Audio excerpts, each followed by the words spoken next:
ಒಂದು breaking news ಬರ್ತಾ ಇದೆ, ನೋಡೋಣ ಏನು ಅಂತ.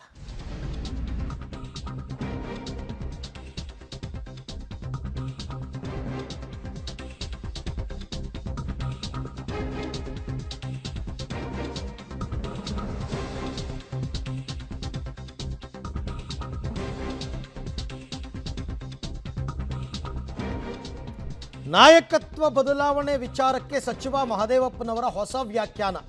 ಯಾರ್ಯಾರು ನಾಯಕತ್ವದ ಬಗ್ಗೆ ಬದಲಾವಣೆ ಬಗ್ಗೆ ಮಾತನಾಡ್ತಾ ಇದ್ದಾರೆ ಅವ್ರನ್ನ ನಾಯಿಗಳಿಗೆ ಹೋಲಿಸಿದ್ರ?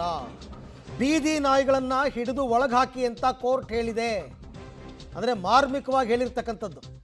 ಈ ಥರ ಮಾತಾಡೋರು ಬೀದಿ ನಾಯಿಗಳು ಅನ್ನೋ ರೀತಿಯಲ್ಲಿ ನಿಮಗೆಲ್ಲ ನೆನಪಿರಬೇಕು. ನಿನ್ನೆ ಮೊನ್ನೆ ಎಲ್ಲ ತುಂಬ ಜನ ಮಾತಾಡಿದರು ನಾಯಕತ್ವ ಬದಲಾವಣೆ ವಿಚಾರಕ್ಕೆ ಸಂಬಂಧಪಟ್ಟಂತೆ.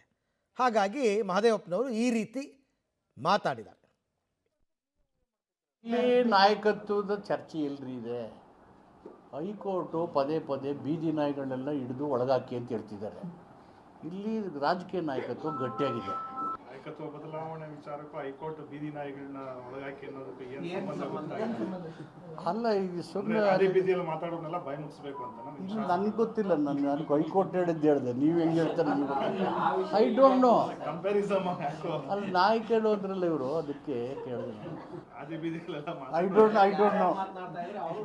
ನನಗೆ ಗೊತ್ತಿಲ್ಲಪ್ಪ. ನೀವೇ ಇದು ಮಾಡ್ಕೊಂಡು ನಾ ಹೇಳಿದನಾ ನೀವು ಹೇಳ್ತೀರಿ. ಇಲ್ಲಿ ನಾಯಕತ್ವ ಗಟ್ಟಿಯಾಗಿದೆ, ಪ್ರಶ್ನೆನೇ ಇಲ್ಲ. ಪದೇ ಪದೇ ಕೆಲವು ಶಾಸಕರುಗಳು ಸಚಿವರುಗಳೇ ಬಹಿರಂಗವಾಗಿ ಹೈಕಮಾಂಡ್ ಮಧ್ಯಪ್ರವೇಶ ಮಾಡಬೇಕು, ಒಂದು ಕ್ಲಾರಿಟಿ ಕೊಡಬೇಕು ಅಂತ ಹೇಳ್ತಾ ಇದ್ರು. ಹೈಕಮಾಂಡ್ಗೆ ಡೈರೆಕ್ಷನ್ ಕೊಡೋರು ಯಾರು? ನಾನು ನೀವು ಕೊಡೋಕ್ಕದ್ದ? ಅವರು ನಮಗೆ ಕೊಡಬೇಕು. ಬಾಲನೇ ನಾಯಿ ಅಳ್ಳಾಡಿಸ್ತಾರೆ. ಈ ಬಗ್ಗೆ ಮತ್ತಷ್ಟು ಮಾಹಿತಿ ನನ್ನ ಕೊಲೀಗ್ ಸುಕೇಶ್ ಅವರಿಂದ ಪಡ್ಕೊಂಡ. ಸುಕೇಶ್, ಏನು ಹೇಳಬೇಕಾಗಿತ್ತು ಅದನ್ನು ಇಂಡೈರೆಕ್ಟಾಗಿ ಹೇಳಿ ನನಗೇನೂ ಗೊತ್ತಿಲ್ಲ ಅನ್ನೋ ರೀತಿ ಮಾತನಾಡಿದ್ದಾರೆ ಮಹದೇವಪ್ಪನವರು ಅಂತ. ಖಂಡಿತ ಅವ್ರ ಮಾತು ಒಂದು ರೀತಿಯ ವಿಚಿತ್ರವಾಗಿತ್ತು. ಅಂದ್ರೆ ಯಾವ್ದಕ್ಕೆ ಯಾವ್ದು ಸಂಬಂಧ ಅನ್ನುವಂಥದ್ದು. ಈ ನಾಯಕತ್ವ ಬದಲಾವಣೆ ಚರ್ಚೆಯಲ್ಲಿದೆ ಅಂತಾರೆ, ಜೊತೆ ಸುಪ್ರೀಂ ಕೋರ್ಟ್ ಹೇಳಿದೆ ಬೀದಿ ನಾಯಿಗಳನ್ನೆಲ್ಲ ಹಿಡಿದು ಹಾಕಿ ಅಂತ ಅನ್ನುವಂಥದ್ದು.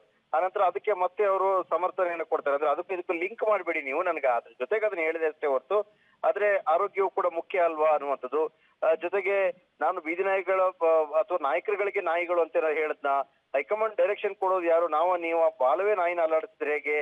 ಈ ರೀತಿ ಎಲ್ಲ ಅಂದ್ರೆ ಒಂದು ರೀತಿಯಲ್ಲಿ ಹೇಳ್ದಂತೆ ಆಗ್ಬೇಕು, ಇಲ್ಲ ನಾನು ಅದಕ್ಕೆ ಲಿಂಕ್ ಮಾಡಿ ಹೇಳಿದ್ದಲ್ಲ ಅದೇ ಬೇರೆ ಇದೇ ಬೇರೆ ಅನ್ನೋ ರೀತಿಯಲ್ಲಿ ಹೇಳಿದ್ದು ಅನ್ನುವಂತ ಸಮರ್ಥನೆ ಕೂಡ ಅವ್ರು ಮಾಡ್ಕೊಂಡ್ರು. ಆದ್ರೆ ನಾಯಕತ್ವ ಬದಲಾವಣೆ ವಿಚಾರ ಒಂದ್ ರೀತಿಯ ಬೀದಿ ಕಚ್ಚಾಟ ಅಥವಾ ಬೀದಿ ನಾಯಿಗಳ ಕಚ್ಚಾಟದ ರೀತಿಯಲ್ಲಿ ಇದೆ ಅನ್ನುವಂಥದ್ದು ಪರೋಕ್ಷವಾಗಿ ಹೇಳಕ್ ಹೊರಟ್ರ ಅನ್ನುವಂಥ ಸಹಜವಾದ ಪ್ರಶ್ನೆ ಕೂಡ ಇದು ಊಟ ಹಾಕುತ್ತೆ. Arvind, right, thank you Sukesh, ತಮ್ಮ ಎಲ್ಲ ಮಾಹಿತಿಗಾಗಿ ಧನ್ಯವಾದ. ಏನಪ್ಪ ಮನಸ್ಸಲ್ಲಿ ಏನು ಇಟ್ಕೊಂಡಿದ್ದಾರೋ ಏನೋ ಮಹದೇವಪ್ಪನವರು, ಯಾರನ್ನ ಬೀದಿ ನಾಯಿಗಳು ಅಂದ್ರೋ ಗೊತ್ತಿಲ್ಲ. ಸ್ವಲ್ಪ ನಿನ್ನೆ ಮೊನ್ನೆ ಎಲ್ಲ ರೀಕಾಲ್ ಮಾಡ್ಕೊಳ್ಳಿ ಯಾರ್ಯಾರು ನಾಯಕತ್ವದ ಬಗ್ಗೆ ಬದಲಾವಣೆ ಬಗ್ಗೆ ಮಾತಾಡಿದ್ರು ಅಂತ.